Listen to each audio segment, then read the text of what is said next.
this old belief that you don't talk about religion, politics, or money. Those are the things that you stay away from at a dinner party conversation. But like money is something that we all need to survive. And whether you have a lot of it or a little of it, it's still things that you need to know what you're doing with it and how you can use it to your best advantage and all that sort of thing, which I think is where that stereotype comes in of like women aren't good with money because we were never part of the conversations. Like we were never allowed to be. Welcome to The Scaries, brought to you by RaiseHER Co. I'm Sky. And I'm Talitha. We are proudly broadcasting from Treaty 4 territory, and in each episode we tackle the alarming, inconceivable, questionable, shocking, and scary statistics relating to, impacting, and intervening with the lives of women and girls worldwide. You'll hear the scary truth, take away tools and tips, and learn about what you can do about it. And really, The Scaries is an opportunity to raise awareness, share resources, and use our voices as women and supporters of women to make some real change. As always, the opinions and views shared in this podcast are solely our own and for entertainment purposes only. And we may be sharing some statistics or some facts that could be triggering, so please listen with caution. As straight, cisgender, white, able-bodied settler women, we are very aware of our privilege, and we want to use this platform to spread awareness about the scary reality that women from around the world face in different life situations. Why? Because sometimes nothing is scarier than being a woman.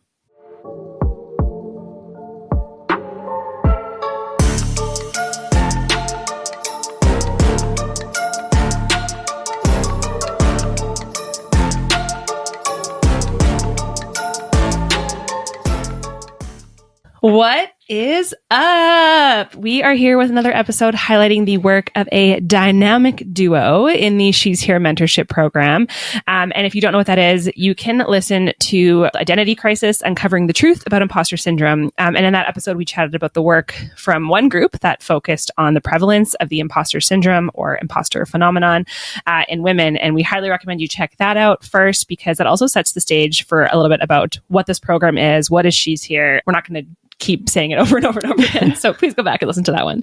But today we are very excited to have another mentorship duo here who will chat about the findings from their project focused on women in finance and the existing barriers. I'm super glad that they broached that specific topic, because there are so many and continuing stereotypes out there that are harmful and really just unconscious that are around women and money and financial literacy. Exactly. And then not to mention all the things that have impacted and been soaked into us as we've gone through our lives, so that then impact the stats on women in the financial industry as a result. So we want to share some of those stereotypes and actually debunk some of the myths around women in finance and what exists there, and shed some light on what's actually happening in reality. So we're going to go through a couple of the key stereotypes that are out there and what the facts are. So first, the stereotype that women spend more money than men. So I feel like my husband, are you listening to this? You should listen to this. So our research shows that single men typically fork out around $2,000 more every year compared to single girls. So why does the stereotype of women as a big spender exist? Well, it's largely due to the movies and TV shows, the media, the good old media, always screwing us. Ruin it for everybody. I'm telling you. Female characters are always portrayed as shopaholics or the wealthy heiress, reinforcing the stereotype that we're just like frivolous with money. And you know, we all wanted to be Cher Horowitz from Clueless, but we're not. Oh, yes. But when it comes to what men and women spend their money on, those are where the real differences take place. While there are gender-specific spending patterns, and we won't get into those too deeply, women actually don't outspend men on average. So there you go. That is not true. Proven wrong. Exactly. Another one is that women are more impulsive about their purchases than men. So can't be trusted with money, right? So the term impulsive is also very subjective. It's hard to define. And whenever there's research on it, it's very much like self-reported on what exactly you're impulsing buying on. Right. So it's a little bit harder to measure, but there's two key things that our research tells us. Number one, women tend to make more impulse purchases than men. However, men tend to spend more money on each impulse purchase compared to women. So women are making the like aisle purchases of like the hair things and all the random little gum and things like, oh, my kid needs that, and why not? it's not a special treat for myself. But men are more likely like, oh, I really just want that car. I'm going to buy it. Or that motorcycle or those like that new TV or whatever, right? Like those big things. So there's a difference there. And I think clearly a bigger difference to your pocket at the end of the day on those types of purchases. Like $2,000 more a year, I would say. Exactly. So like I said, women make smaller, more frequent spontaneous purchases, especially when they shop online. And that obviously can compile up to make a bigger impact at the end of the day. But at the end of the day, men make those big impulse purchases, not as often, but they make the big ticket item purchases that can make you bankrupt at the end of the day. I mean, like, I'm an absolute sucker if I'm online shopping and, you know, like shipping is $20 and they're like, but what about this thing? I'm like, well, obviously I'm going to get that thing and then I don't need to spend $20 on shipping and so I have another thing. Right. Totally. It's called logic. So exactly. So even though women make more of these spontaneous purchases, the total amount they spend is usually actually less than what men would spend on one big impulse buy. Love it. We are vindicated once again. So the last stereotype that we're going to look at is that women are less likely to invest their money than men are. So this stereotype is another complex one. It seems true at first glance. And I feel like even if we were to just talk to our friend group, that likely is probably true. But there's more to it than meets the eye. So research generally agrees on two main points about women and investing. So the first is that overall fewer women invest in the stock market compared to men. So it's at 48% for women versus 66% for men. The second point is that when women do invest, they tend to make more money proportionately from those investments than men do on average. Interesting. Some are better at investing? Is that what you're saying? At this. So some articles simplify this by saying women are simply better investors than men, but it's not that simple. Researchers, sorry. I just like, burst your bubble. Researchers actually often say things like women invest more cautiously and or are more selective about their investments.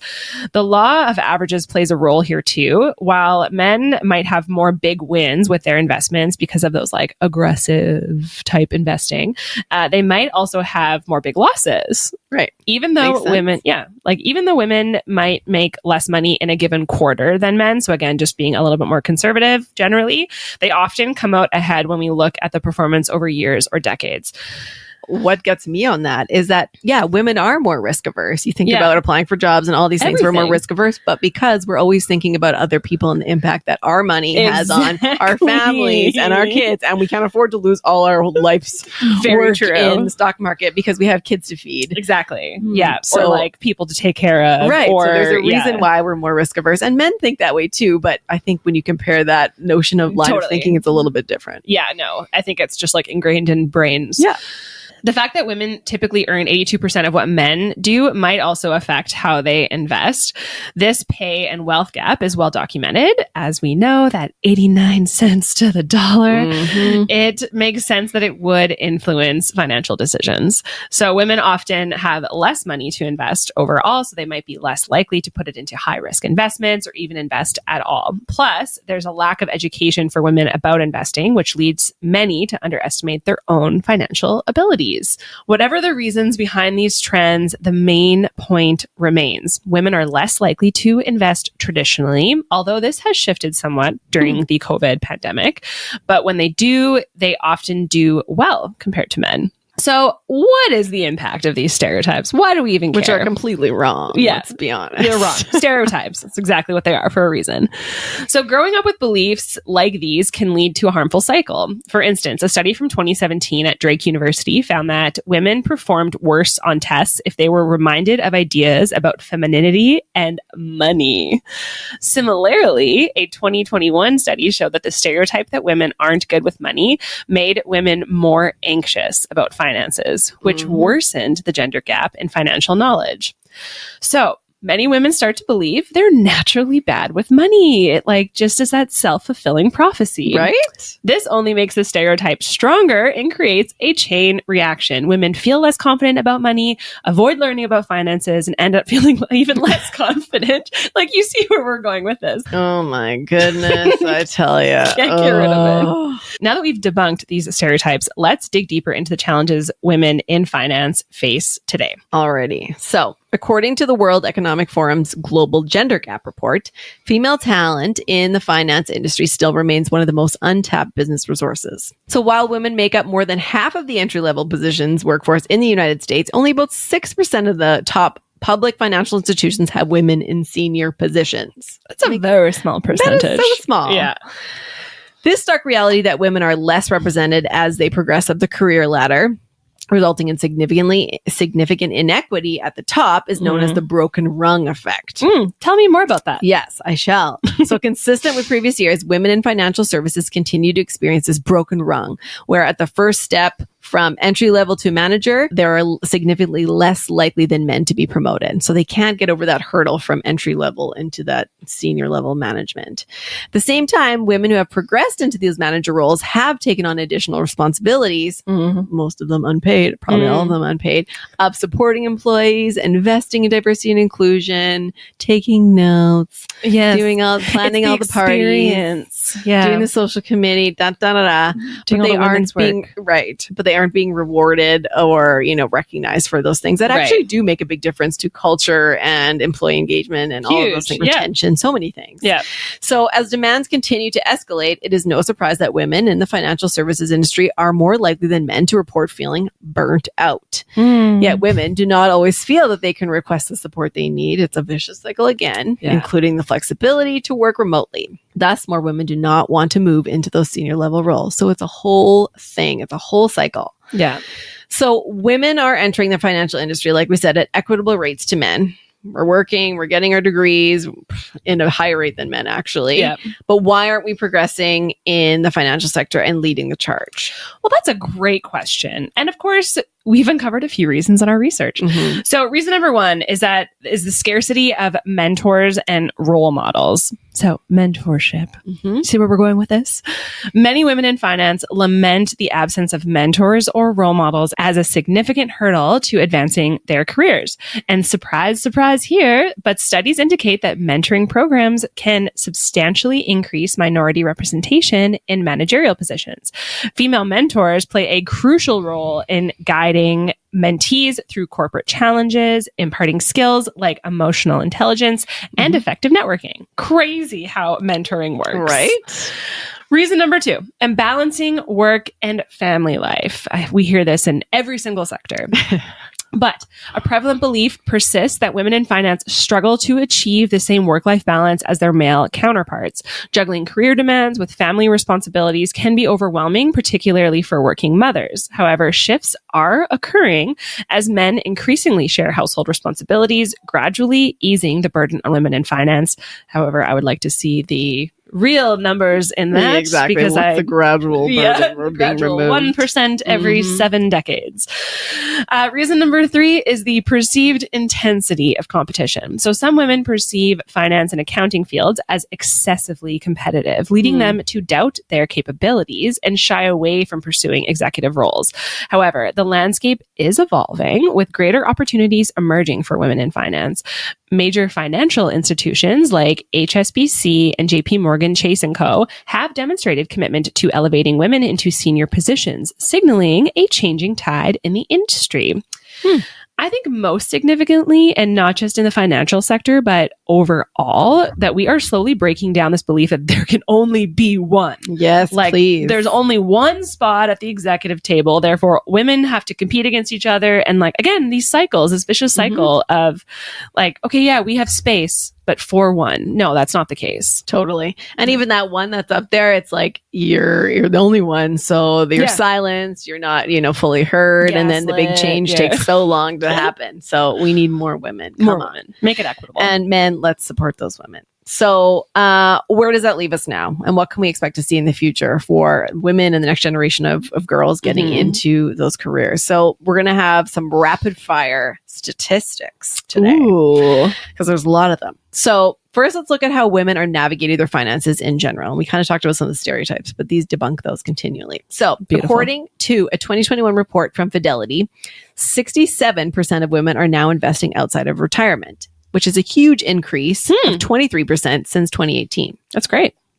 So 60, so more than half. That's great. In addition, while only 9% of women think that they make better investments than men, women's portfolios actually perform 0.4% better than men's on average. Hello. Hey. So that might not sound like much, but when adjusted for the effects of compound interest, the difference can really add up. Though women tend to invest smarter than men, overall they invest less, like we chatted about at the beginning. So a study from BNY Mellon states that if women were to invest as much as men, assets under management would increase by a staggering $3.22 billion worldwide. Oh, we got that money to spend. Yes, seriously. And we would be making so much if we just invested the same. Yeah. Interesting. Not only are women investing more often now, they're also acquiring more wealth. This is largely due to a steady increase in the number of women entrepreneurs and women in upper management roles across various sectors. Right. In 2022, the number of director roles held by women on boards of the S&P 500 rose to 32%, which is the highest percentage to date. Wow. Thank the Lord. Yeah. A third of the world's total wealth is now owned by women. 1/3. Not quite there, but close. Getting there. And women are adding $5 trillion to the global wealth pool annually, outpacing the growth of the wealth market overall. Hey. So there are some lights at the end of the tunnel. Totally. As the barriers to entry are eroded, many women are now able to navigate and manage their finances better than ever before. But still, it's important to note that women of color, as usual in all of these stats that we say in every episode pretty much, there's always more barriers to financial independence than white women. Yeah, always. An increasing number of resources are cropping up that speak about financial empowerment of non-white women and women of color, but even more representation and support are needed in this area. Right.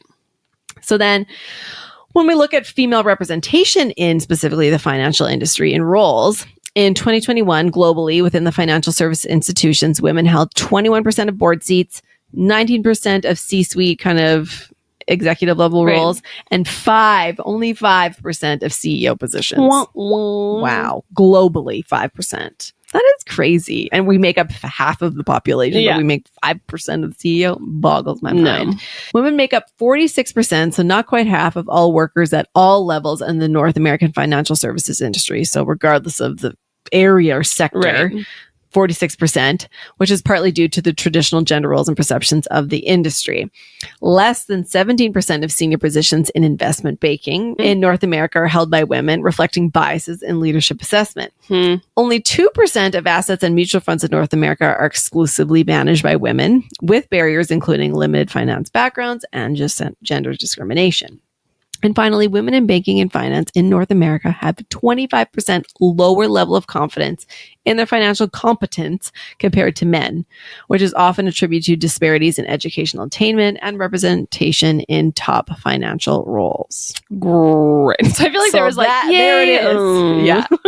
we went up down. and we went down. Came back down.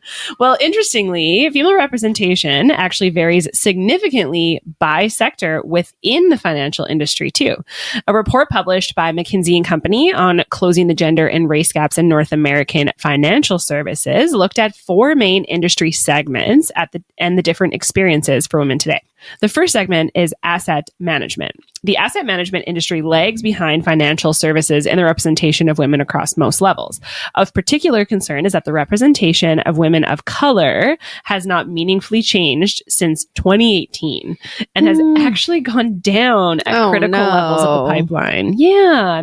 So, for example, the share of women in color in entry-level roles has decreased in the past 3 years. The second segment is banking. So gender diversity in banking reflects the reality in financial services overall. So I think banking is just that kind of like general, probably where it captures most women is like that, those tellers and that sort of thing. Within banking, there is an even split between men and women at entry level that declines with each rung up the ladder.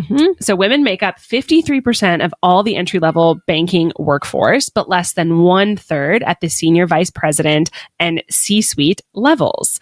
Notably, nearly 1 in 4 employees at the entry level is a woman of color, though this falls to 1 in 20 at the C-suite level.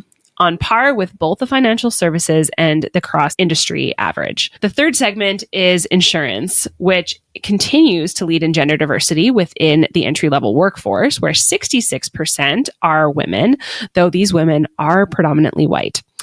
The high share of women at entry level is mostly due to the larger, more diverse workforces of call centers and field claims organizations employed by the insurance industry. Black women comprise more than 7% of the entry-level workforce, the highest among financial service industries. However, this number, again, drops significantly along the corporate ladder and falls to 0 at the C-suite. Man. And finally, the last, I know, it's just nonstop good news. And finally, the last segment is payments. And truthfully, I had no idea what this was before. But essentially, it's like debit, credit, anything with like physically using cards. Yeah. So within the payments industry, gender diversity varies significantly by job level. So payments has the lowest share of women in the entry level, manager, and senior manager ranks. And among the financial services industry is the closest to gender parity in the C-suite, where 39% are women. Women of color make up 9% of the C-suite in the payments industry, the highest representation among all financial service industries. So obviously there is some work to be done.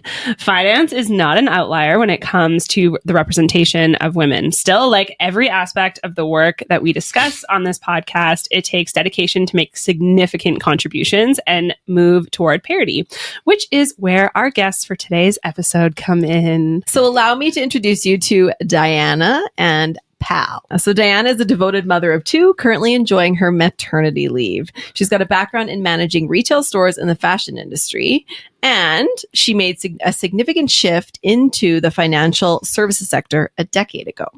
Presently, she holds a leadership role with Connexus Credit Union, and she guides a team of financial advisors and oversees their efforts in providing valuable financial advice. Dajana's partner in this project is Pall Agarwal.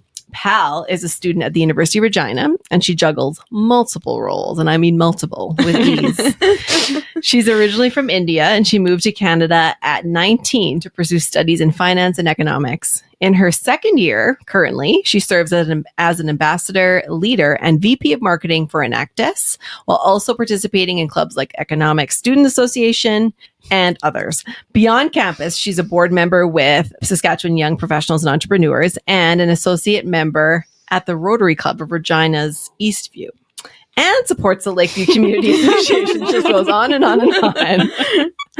To finance her education, Pall works various jobs as well, including office administrator at PSC, postal clerk at Canada Post, London Drugs, writer at the Carillion, and a teaching assistant for the business classes at U of R. She embraces life's adventures and takes each day as it comes. So welcome, ladies. Welcome. Just laughing because you're so busy, Pal, but thank you for making time. I mean, I know that you're very busy as a mom as well. Not quite that busy. Not discounting that. It's very different. Very different. So starting off with some rapid fire. Dajana first. I'm going to put you on the spot. What's the best piece of advice you've ever received? A couple of years ago, I received a journal from one of my previous leaders as a Christmas gift. And on the front of this journal, there's a quote, and it says something like, "Whatever you can do or dream, begin it. Boldness has power and magic to it." Ooh. So it's this idea of don't necessarily wait to have all the details figured out, but start off, just take action and kind of figure it out as you go. Just do it. That perfectionism is like such a crutch sometimes, and like for me anyways, especially I'm like, ooh, it stops me in so many ways. Unless you have every single thing pointed out, you don't want to start. Exactly. But I think so it's cool because I write in this journal every day, and just seeing that quote kind of reminds you. Yeah, it's a good mantra. I like boldness too. That's a magic. It gives me it's very inspiring. Yeah, no wonder it's on the front of a journal. Yeah. Pal, what is the best piece of advice you've ever received? I think the best piece of advice that I've ever received was when someone told me to increase your luck surface area wherever you go, and by that it means that to put yourself into those spaces and those hallways or like those rooms where you can get opportunities that get you closer to the goal that you want to achieve. So it just helps you So that is how you are increasing your luck surface area. Luck, by which means you are accessing those opportunities and just getting those chances so that you can be closer to where you want to go. It's hard to like put yourself out there and network, which I know is your favorite word or middle name. Yeah. That's how I like to put it. Okay, great. So the second one then I'll ask you, Pal, is if you could grant women one gift, what would it be? I think the one gift would be just like the power of confidence. That would be the biggest gift I think I could grant. And that is very, very important. I think women have a lot of potential and a lot of capabilities which they tend to overlook and ignore at all times. At all times, yes. So that would be, I think, the biggest gift, which is like the power of confidence. Amazing. And what about you, Dajana? What would be the gift? For me, it's the ability to be concise and to be assertive, because I think as women, we naturally dilute ourselves and we water down our opinions. And this is something that I always get feedback on. Like, I'll always start off with being like, I'm sure you guys have heard this idea before and you've run through this, but this is what I'm thinking, and just kind of diluting what I have to say before I ever say it. And it kind of takes away that confidence.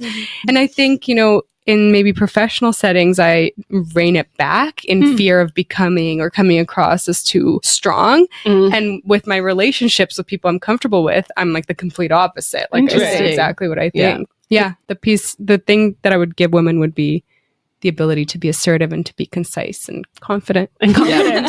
All go hand in hand. They absolutely do.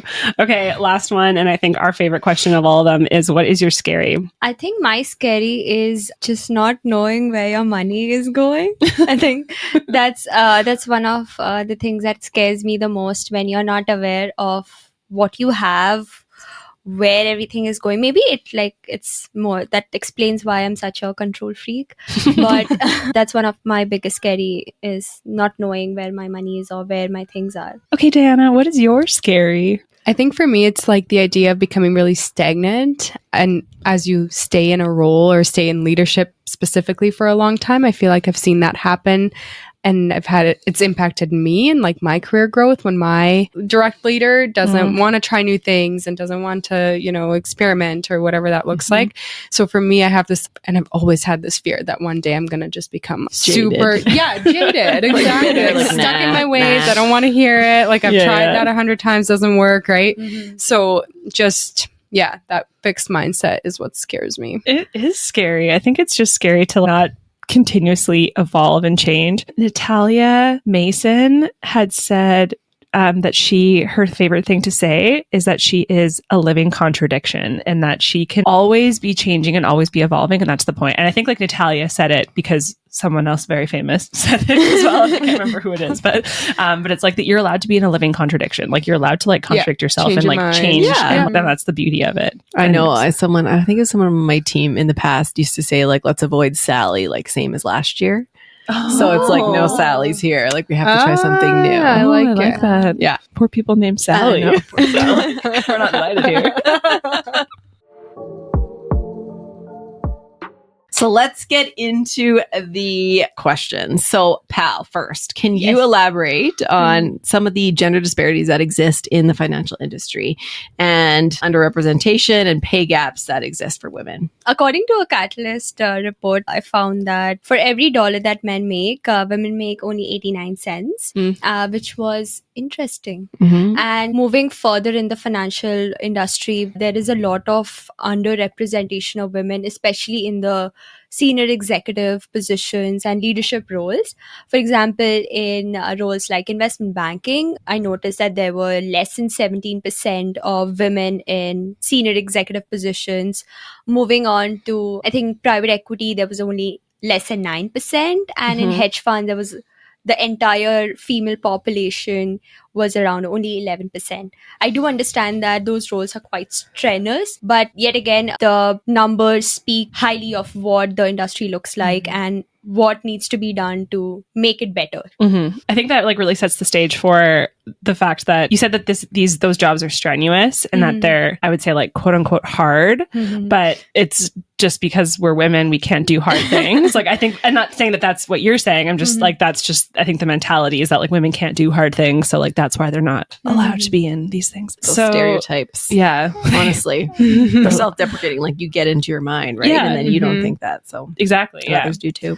Diana, can you discuss then any specific challenges or barriers that women commonly face in the finance industry and how they impact the overall financial landscape and like finance industry landscape? I think maybe there's two parts to this, and I think there is a light at the end of the tunnel, at least in banking. I can't speak for necessarily, private equity and all that. Right. But I think, when I started about 10 years ago, we had an all male senior leadership, no female, white male, that was it, right? And I think the landscape in that aspect has definitely changed, and we are seeing a lot more female leadership coming through. But again, to go back to your question, I think, of course, like any sector, banking has its challenges, as in, work interruption, maternity leaves, those, like you just said, stereotypes of, okay, the kid's sick, who's going to be the one to stay home? It's going to be the mom. And that takes you away from just experiences. It takes away maybe, how you're perceived and how, bought into your job you are. So I think in those senses, it definitely holds us back. And then again, like that glass ceiling, right, I think still exists. And maybe that's just a byproduct of not being able to fully maybe, immerse yourself in your job. But I think much like every other sector, we face those same things. I do see a light at the end of the tunnel. I do see far more women,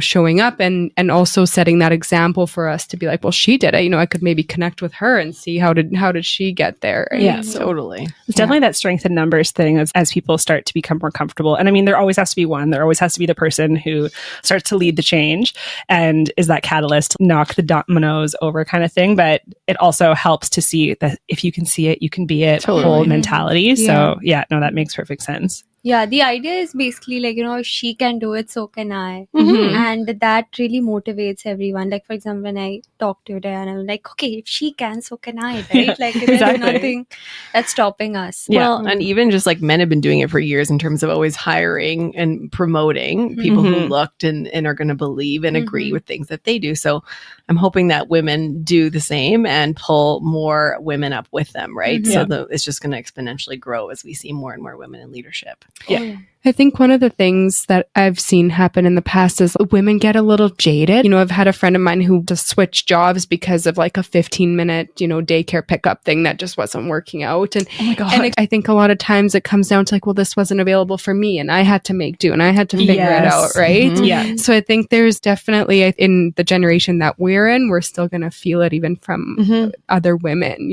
Oh, yeah. Yeah, there's definitely that mean girl mentality. And there's only spot for one. And I work so hard and, especially different generational impacts where you're sometimes leading people who are 20 years older than you or, the other way around and they don't there's a whole thing for sure. Yeah, we do education on this a lot. I think so many times people are like, oh, well, we're talking about gender equity and gender diversity and all of these things. And so everyone is on the same page that women should, be X, Y, and Z. And here's whatever it is. But like sometimes it's the women at the top who are the biggest barriers because of those exact reasons that they're like, well, I was in the all men club and like I had to fight the boys club and I was sexually assaulted and I was all of these things, it's just you're paying your dues. And it's like, no, that's actually not how we make progress. It's definitely fighting those like generational barriers as well. So next question goes to you, Pal.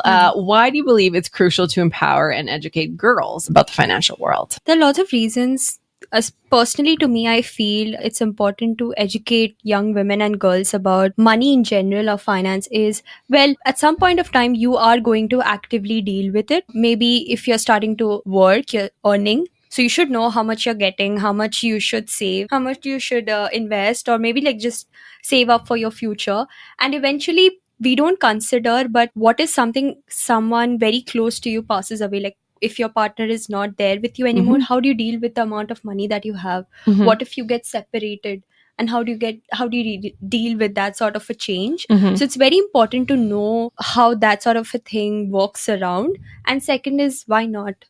So that is also like, it's just a knowledge that is very important. It's very relevant in day-to-day life. It's like what you said at the beginning with your scary, like you need to know where your money's going. You need to know, and you should be aware for your own independence and for your own health, really. So that's goes hand in hand with what you said. Well, and there's this, I don't want to say like old wives' tale, this old belief that you don't talk about religion, politics, or money. Those are the things that you stay away from at a dinner party conversation or, in public or with friends and that kind of thing.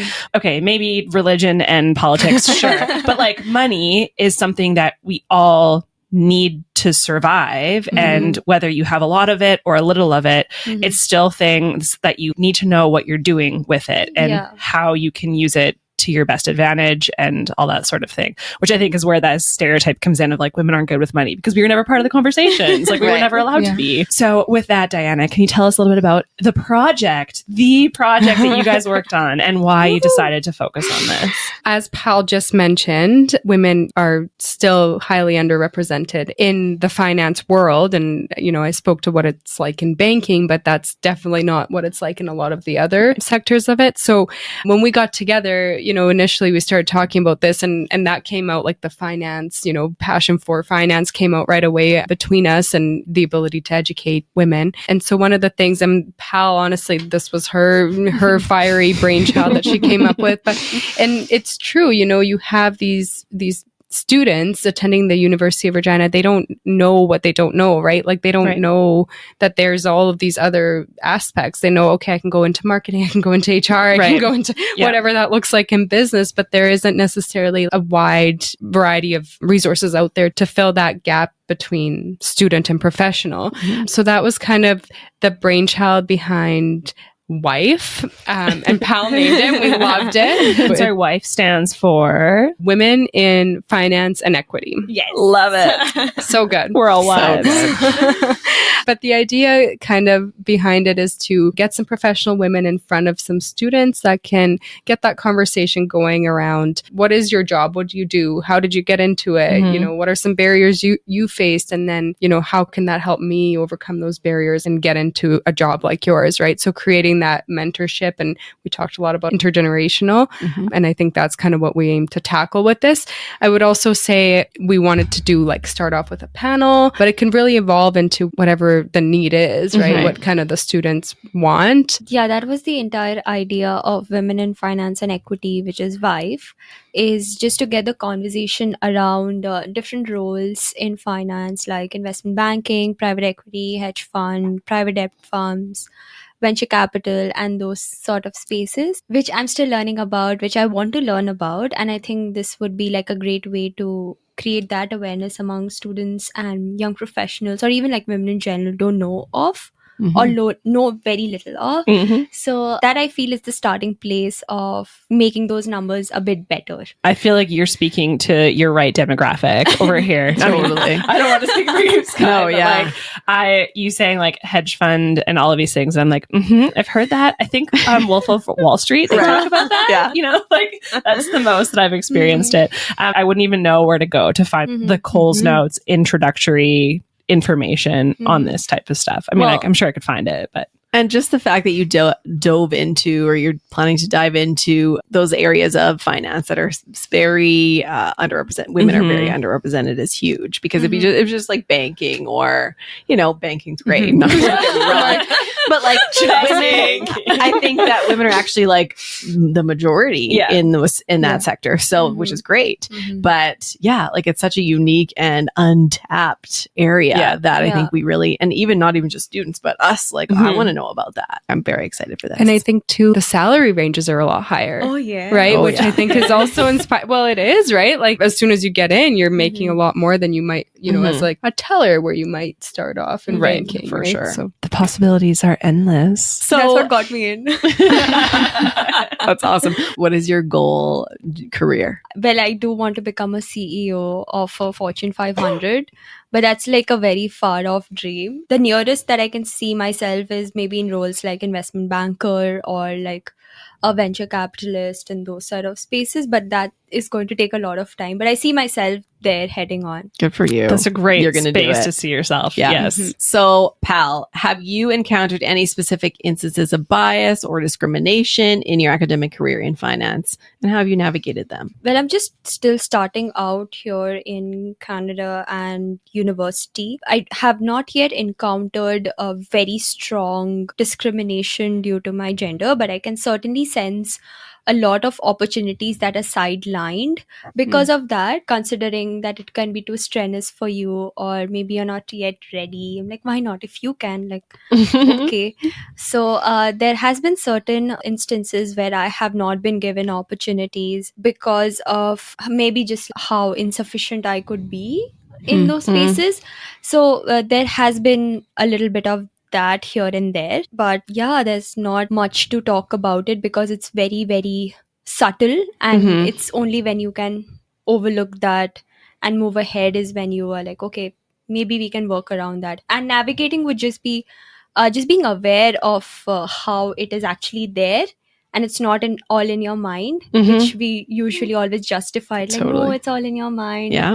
Maybe you're just overthinking, but maybe it actually is there. You're just not seeing it. Yeah. Those are microaggressions, textbook. Yeah. So what do you usually do? Like when those things happen or have happened to you, what's your response? So I'm a very soft person in general. I generally don't tend to get angry easily. And that is like an emotion that I'm still working around. So when I see happening to myself, I just try to calm down. I assess the situation. I see what were the triggers, or like what were the situations or stimuli that caused those responses from the opposite side. And I just like think deeply about it, and I'm like, okay, maybe what is there that I can do on the other side to make it better. Confrontation is not the best way to deal with it, because that's not how it goes, but something to consider is just being calm about it, assess the situation, and just work around it in your mind.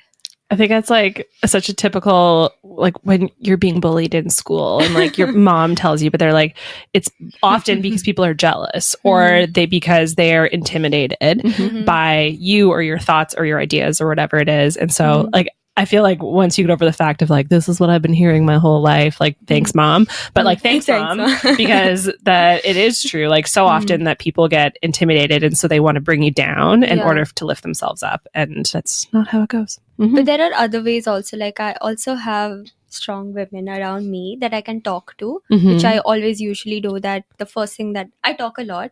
So every time I go through certain emotions or these situations, I always tend to talk to my friends from in Canada, in India, and anywhere who I'm close to, that, you know, I think this happened, I don't know what to do. And they're like, okay, why did you feel this way? And just the constant feedback. And that I think makes me feel better. And I'm like, okay, let's just put your head down, do the work that you need to do, and move on. So how do you think then that women in finance and equity can mitigate or address some of these kind of unconscious biases and things that you've experienced? I think talking about it in a much more wider space and something under a label or like a structured program would get the conversation going and creating just more awareness in general. I think when we talk about a certain topic or a certain situation, the more we talk about it, the more people are aware of it. And then slowly it gets better. That's what I think. Yeah. And that's what I've always noticed. It's about everything. Nothing can be erased off overnight. It just gets reduced. For example, even like poverty and inflation just can't go like that. It can just be worked around, and it can only be lessened. It cannot vanish. Right. No, that makes very good point. Well, and you're building your power of influence, right? So you're going to be meeting all of these, you're pairing students with professionals and meeting everyone's kind of building their network. So all of you together, the knowledge that you have will be able to combat so many of these unconscious biases. It's like, oh, let me call up my friend at the venture capital firm and let me ask them if they can help me with this project, Mr. Whoever told me I couldn't do it. Right? Wife is building up your luck surface area. Yes. There you go. Yes. Yeah. Diana, we talked earlier about the broken rung that exists for women in finance industry. So the broken rung, I'll just say it again, is really that gap or the barrier from moving into kind of entry level roles in the financial world into those leadership, more senior level roles, and where a lot of women can't broach that gap, can't go over that rung that's broken. So how have you navigated this? Because you're obviously in a leadership role currently, senior level role. So how have you navigated that broken rung? I think earlier asked Pal like exactly what she wants to do, and she knew, you know, and I think actually like getting very clear on what it is that you want to achieve and then going for it. And what that looks like is, you know, whatever opportunity comes your way where you can apply yourself, take on an extracurricular or take an extra course that's offered. Have you guys ever read the book Impact Players? It's so good. I can't remember who it's by, but it's essentially just like it talks about thinking one step ahead and like what your boss might want from you rather than being told like this is what I want from you, right? So that idea, just kind of looking ahead at what problem might you be able to solve before it kind of arises. And then also to Pal's point, like that mentorship piece, like Pal mentioned her board of directors, and now I call everybody my board of directors, but building up those people that you can go to for different kind of questions. Yeah. Okay, wait, sorry. What is a board of director, Pal? Like, I'm on a board of directors for some nonprofits, but like, I don't think that's what you're talking about. We discussed, I think, in the context of just reaching out to people for specific reasons that we have. And I call it like the secret board of directors that we all have in our mind for certain things that we want to access. For example, I know whom to reach out to if I want a fashion advice. I know whom to reach out if I want a life advice or a career advice. So it's like a secret board of directors that you have in your mind. I love that. Love it. I'm also going to be using that. I have so many people on my board of directors right now. To that, you know, getting that strong mentorship and people to kind of encourage you to go for it. And I think as women, we often don't. I think this is like statistically proven that women will wait to have 100% of the qualifications of the job posting, and men will have like 60 and be like, "Oh, I'm a great fit for this." So I think it's maybe applying before you're maybe ready, and if you do end up getting that job, then you just have to work your butt off and learn what you don't know and get on board and just do it. I mean, I feel like if any young person is also listening who, or like anyone who's trying to like needing to apply for a job, the job descriptions are the hope and dream, and like maybe there's a unicorn out there that has like 27 years of experience and in a master's this like really specific thing and like like a PhD, but that never actually happens. So apply for the job. You know that you're qualified. It's just don't wait. But in follow up to that, could you discuss then the importance of mentorship and like sponsorship programs within either like your specific sector or just like overall career advancement for women in finance specifically? Totally. I think there probably isn't enough. I think for women in finance, at least. And I think as like professional women now, like in finance, and I think this has come out of working with Pal and you ladies as well. But I feel like now we have a duty to do more, to attract more people, to, you know, open up this line of conversation. But as far as mentorship, like I can't speak highly enough of the idea of mentorship and just working with Pal and the things that I've learned from her that I just like it broadened my perspective and changed it in a way that I maybe wouldn't have thought of in the past. So absolutely. The beauty of the intergenerational mentorship as well. I read a stat the other day that actually those who participate in mentorship programs, either the mentee or the mentor, are more likely to get promoted. So there you go. That might just be that broken rung magic bullet for you to move up in the world. There you go. Fortune 500. Here she comes. Talking more about sponsorship and like those sort of settings where you have a mentor, I think it's not just like the professional mentorship that one has access to, but it's also just knowing that, okay, you have someone at the back standing, backing up. Like if everybody's not there, that one person is cheering for you. Go for it, go for it. I think that also is a great thing, especially being in your and you for Champions of Change Club's mentorship program of She's Here. It was a great opportunity to at least connect with someone like her who was so supportive, and you just learn a lot of things beyond your professional goals. Yeah, it's meeting people and having them on your secret board of directors. But I was just reading, I think it's some inspirational quote, and I don't know who said it, but like, people who will say your name in a room full of opportunity. And I can already name off like so many people in my head of who will say that. And it is people in that kind of like informal mentorship that I've met them somehow. And so great point. So what's going to happen happen next? Have you thought about after the program begins, what you will do to keep the interest and keep the engagement with those students who are involved and the professionals who are involved in the program? I think since we were discussing about a tentative panel discussion to be set up, thereafter we were thinking of just making regular communication with the members involved as well as participants and industry professionals to keep the connection together and to also see potential opportunities and see what other events and things like that we can discuss which is of interest to everyone. So that was something that we were discussing and looking into of how the program could move ahead, I think. So obviously women as a whole sector is really, really important. But so often on this podcast and just in our lives, we talk about like all the different intersections that exist for women as well. And I mean, you're a very good example of that intersection. You're a woman of color. So like that's a very specific, diverse group of people. So how are you going to ensure diversity and inclusivity within the WIFE program, both in terms of like the participants and speakers, and I think just feeling welcome and it's for a safe place for all women to come? So Dajana and I discussed about this, and I think how we define this problem statement would be just making sure that we welcome folks from all walks of life, different stories, different experiences, and just ensuring that we tap on to women who are already want to or have been in those situations and have interesting stories to say or have experiences from different backgrounds, be it country, culture, work experience, education, anything. A story is a story and every story is unique. So I think that is how Dajana and I define diversity and inclusion, is just being open to all women from all walks of life. I think that's all you can really do is just like create a safe space. And I mean, as things come up, you can address them, but just about creating the atmosphere that it's safe and inclusive. Totally. Yeah. So there's this line in Hindi. So Hindi is a common language in India.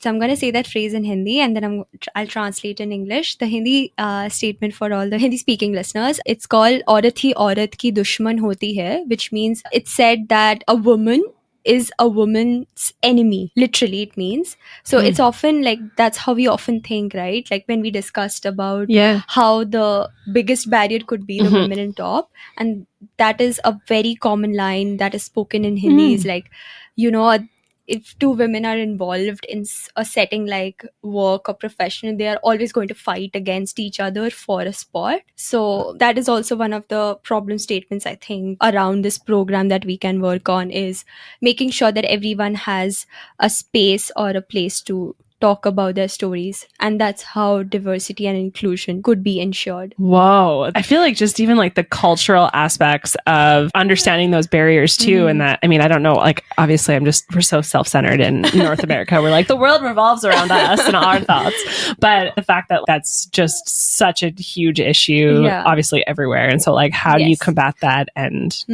make it inclusive and safe? Don't know. But you're going to try. Yes. You're going to do your best and you're going to do a great job at it. So last question, and this ties into being inclusive. This is for Dajana, how can men in leadership positions actively contribute to promoting gender equity and inclusivity within the financial industry for women and for all people? I think one of the cool things that our previous CEO did, he had CEO for a day. So and there was so many women that would go, and it was such a cool way to build organic kind of mentorship and like line to him. And it doesn't necessarily have to be the CEO, right? It could be, but I think, you know, if there's men in senior positions that can take younger women entering that workforce under their wing and provide some of that mentorship, that's so valuable. I've been very fortunate. I've had really amazing male leaders who have kept me engaged, and even now I'm on both of my maternity leaves, separate leaders, but both times have been, you know, nothing short of amazing. That has helped me also know, like as a woman on maternity leave, that they haven't just forgotten about me and written me off. Like I'm still a part of the conversation and engaged and involved. So, and again, I know every woman doesn't necessarily want this, and that's your choice though. Your choice. Yeah. And I think it's really cool that they kind of personalize that experience. So getting to know your employee and what their needs and wants and desires are for their career, I think, you know, whatever the gender obviously goes a long way, but especially for women, especially in a career interruption. Well, we're going to need those male leaders, especially in the financial industry where it's so male dominated. Like we need them to mentor and support and sponsor young girls, because that's what the future is going to be. Yeah. Well, and that's like fighting anything, is that you need allies in the fight against whatever sexism, racism, any isms that it is. And so you need those allies. We need to engage men, and you need to engage, kind of everyone in these conversations to make sure that it's equitable and diverse and inclusive. And I've always had my father not make me feel like I'm just his daughter and we don't have a son or anything like that, even though like that's a very big thing in India, is like everyone wants to have at least one son who could take over the business and things like that. My father never made me feel like that, so I've always had the notion of assuming men are nice, or in that sort of a context that no, they're always there, because I've seen my father that way. So of course having those that sort of a support from men is very, very essential, because I believe that, for example, today, now that I'm here to record this podcast, I have 2 of my roommates who are male are cooking the dinner for me. So takes a village. Super grateful to them for always being there. So I'm not able to do as much as I am able to do because of my roommates who are at home. So definitely something to also consider, that no, we do not hate you, we just we are all in this together. Oh, yeah. 100%. Yeah, we need each other. Yeah, this is not the man-hating podcast. Although sometimes I know it sounds like it can be, but it's not. And we promise it's not. Well, thank you so much, Pall and Dajana. It's been an absolute pleasure to hear more about your project, about your mentorship, and kind of how you've worked together. And I know that you will continue to work together, and you will continue to support each other. That's what this is all about. I love those gals. Me too. I'm so excited for this event, and clearly it is very needed based on the stats we chatted about earlier. Oh, I know. There's a lot of work to do. But I think that having these conversations and talking about it and making it obviously more open and acceptable and available and all that information is going to make a huge impact. Huge. So the question then is, what can financial service industries do to improve gender equality and encourage the mending of this so-called broken rung, quote unquote? There are regions and countries around the world that have made some good strides in terms of gender equity. So for example, in the UK banking sector, the proportion of women CEOs rose to 9.7% in 2020 from just 1.7% in 2001. While that's great news taken as a whole, many countries remain far from that 30% threshold, most often considered the tipping point for driving real change across an organization. Interesting. There are also multiple initiatives, including the Women in Finance Charter, the Hampton-Alexander Review, and the Social Mobility Employer Index that are underway to build and retain diverse talent across the industry. Based on lessons learned from around the world, where higher proportions of women are thriving in leadership roles, we should consider addressing persistent challenges such as childcare needs and remote work options, both amplified during the pandemic. And again, not just something that's in the financial sector, but something that I hear across the board. Yeah. The next is ensuring that financial sector leaders offer continued support through sponsorship, mentorship, and allyship programs for women at all levels. Again, not just financial sector alone, but every sector. The last is evaluating and refining succession planning and promotion practices to ensure each open position is pulling from a diverse slate of candidates. This can help build a diverse pipeline of future leaders. Can I just add one? Yeah. I feel like this came to my mind, but let's based on the stereotypes that we chatted about at the beginning that are very widespread, especially probably even more in the financial world. Yeah. Let's get some unconscious bias training and some microaggression training in the financial world and really in the world in general, all across all industries, but specifically in this world, because I feel like it's more perpetuated and ingrained when you're working in that world where you're like, oh, they can't be the CEO, they can't be the managing partner, whatever it is. So I feel like that industry needs some heavy training in that area. And that training would also even help people who have those like limiting beliefs or that self-fulfilling prophecy of like, once you actually put a conscious thought to it and you realize that that is something that you're even putting on yourself, then you can address it and reduce it. So overall, we heard many times this episode that it is a very vicious cycle of women in this financial industry. However, it can be a virtuous cycle. The more women there are in leadership positions, the more there will be going forward. According to the research that we've touched on earlier, it's been shown that for each woman added to the C-suite, the number of women added to senior leadership roles increases 2 to even 5-fold. But this can only happen when financial institutions continue to build on recent successes and partake in the lessons learned. Period. Point blank. That's it. Signed, sealed, delivered. Yeah. All right. Well, thank you so much for joining us today as we confronted these terrifying but real statistics impacting women and girls. Please share this episode, rate, subscribe wherever you're listening, and stay tuned for more ways to make a positive impact. Together, we can make the world less scary for women and girls. Follow us on Instagram at RaiseHER Co and at scaries.podcast and on TikTok at RaiseHER Co.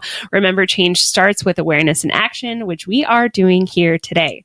Thank you for being a part of the Scaries community and making this world a little less scary to exist as a woman. Bye.